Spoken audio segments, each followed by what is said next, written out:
Now, billionaires have many obsessions. Supercars, ice baths, exotic animals, you name it, and billionaires usually have it. But of late, they seem to have a new obsession: bunkers. The top 1% are building bunkers. Mark Zuckerberg is constructing one in Hawaii, and it's worth $270 million, $270 million. It's almost like a status symbol now. But why do the super rich need bunkers? Are they trying to survive a war? Maybe another pandemic? Or an apocalypse? Do they know something that we do not?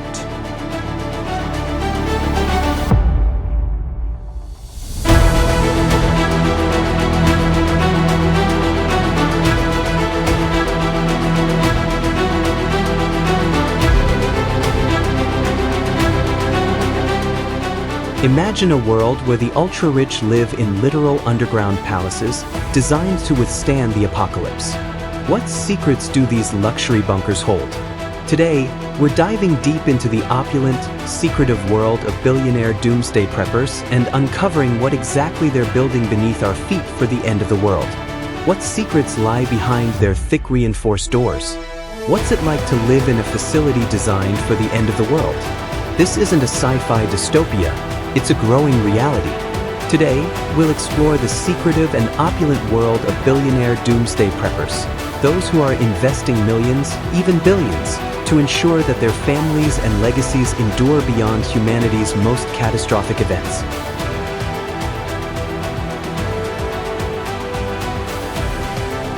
The world today is in a state of turmoil, with several mounting threats to global stability.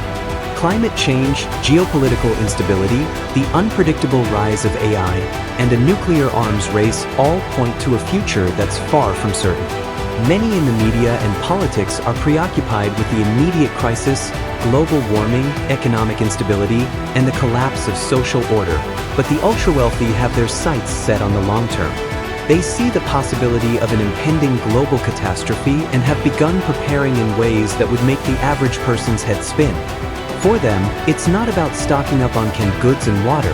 It's about constructing luxury bunkers, underground palaces built to survive the most extreme scenarios. These bunkers, far from being simple fallout shelters, are high-tech sanctuaries.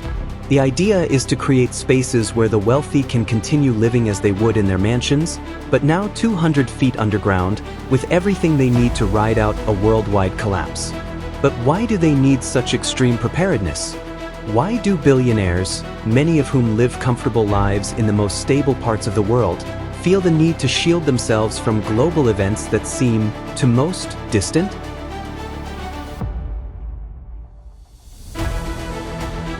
The concept of survivalism has existed for decades.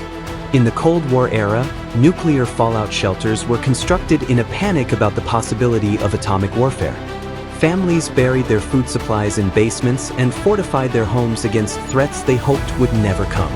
The idea was simple: if the world ended, you'd survive by being self-sufficient, protected from harm's way. But in today's world, survivalism has evolved far beyond the 20th century version of hiding in your basement. The ultra-elite are not just preparing for the end, they're building luxury bunkers designed to survive anything, from a nuclear winter to an economic collapse or the rapid breakdown of society. The concept of doomsday prepping is no longer confined to paranoid individuals with a fear of societal collapse. It has evolved into an industry in which billionaires are the primary clients. These new survival shelters feature high-end technology, sustainable food systems, and state-of-the-art defense measures. But these aren't typical survivalist setups. They are self-contained underground resorts with every comfort imaginable. The key players in the luxury bunker industry. There are a few key figures and companies in the business of luxury bunkers. Larry Hall, the creator of the Survival Condo, a high-end 54,000 square foot underground facility, stands as one of the most well-known figures in the field. His company, which repurposes Cold War-era missile silos, takes former military sites and transforms them into lavish bunkers with all the modern comforts one could want. But Larry is not alone. The bunker building market also includes high-end architects, security experts, and engineers, all working together to design facilities that are nearly impenetrable. Other companies, like VivoS, are designing entire underground cities capable of supporting thousands of people for decades at a time. Strategic locations and extreme investments. These bunkers are built in strategic locations, deep in the mountains of Colorado, nestled in remote parts of New Zealand, or even hidden in repurposed military bases across the United States. The locations are chosen for their geological stability, places far away from fault lines and other natural hazards. The investment involved is staggering. The price tag for one of these luxury bunkers can range anywhere from $1 million to upwards of $50 million, depending on the size and amenities. Even more, when you consider how these facilities are often equipped with nuclear blast-proof doors, advanced filtration systems, and decades of stockpiled food and water, the total cost can soar into the hundreds of millions for the most exclusive units.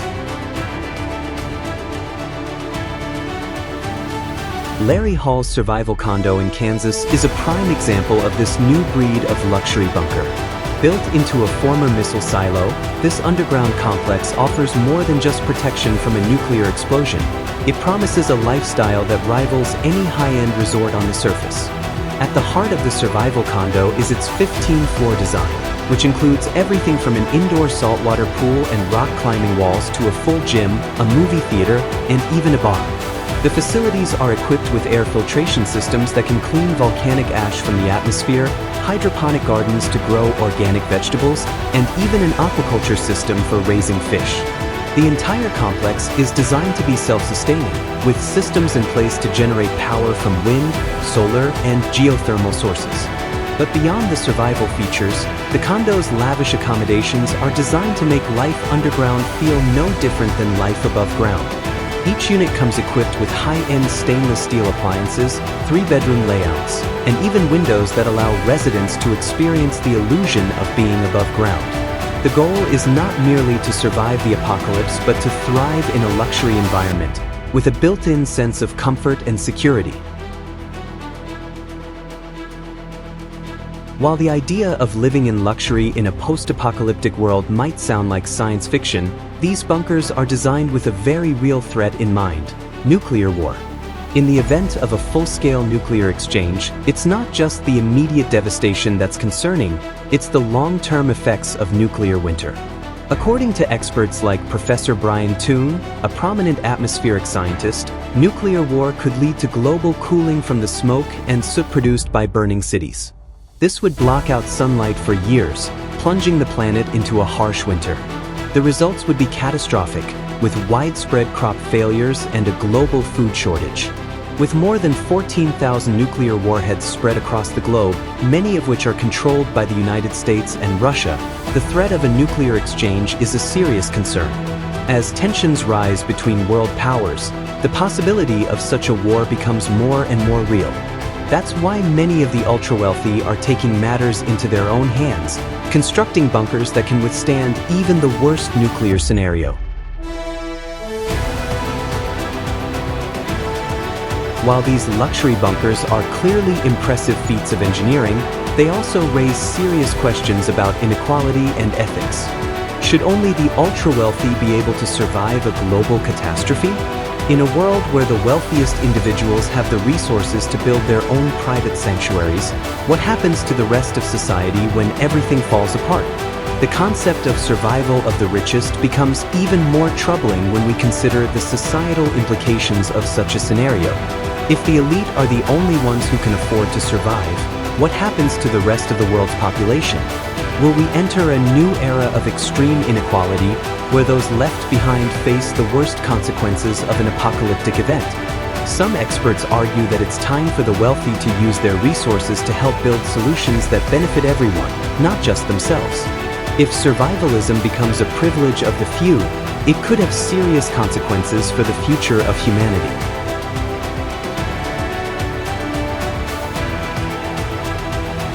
As global instability continues to rise, the demand for luxury bunkers is only expected to grow. But are these underground fortresses a solution for the future, or are they just a symptom of widespread fear and anxiety? Are we looking at a future where a small group of elites retreat to their underground palaces while the rest of us face the harsh realities of a collapsing world? While billionaires have the means to prepare for the worst, it's important to consider whether these bunkers represent a long-term solution or just a temporary escape.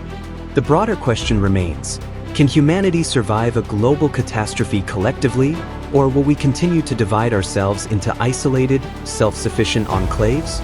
In the end, the billionaire bunker boom is a stark reminder of how wealth, power, and fear intersect in our modern world. As we contemplate the future, we must ask ourselves, how prepared are we for the unknown? And what kind of world do we want to create, both in the face of catastrophe and in the pursuit of survival?